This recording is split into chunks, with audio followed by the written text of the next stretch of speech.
All right, looking at a fender of an Infiniti. You can see that kind of a funky dent. Someone actually backed into them, but didn't do significant amount of damage. Can see that the fender edge is slightly misaligned, but not too bad.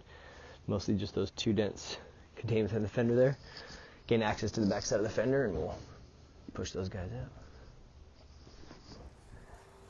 All right, so we just finished up here. It came out really nice. I would say there's one spot just right on the very edge right here. That's slightly imperfect. But as you can see, everything else came out really good.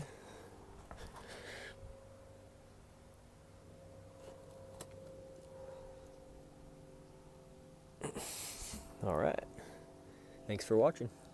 So I just finished this dent, and I like to show you guys what tools I use. So sometimes I use a couple tools, sometimes I use all the tools. Got some hammers and tappers I've using over here. I did some glue pulling as well with my glue gun there.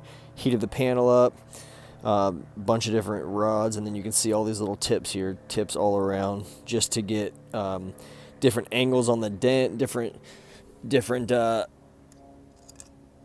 sharpness levels. So we got really pointy ones and soft ones and everything. So all these interchangeable tips, like this one right here and the others. So sometimes it takes more than just one or two tools.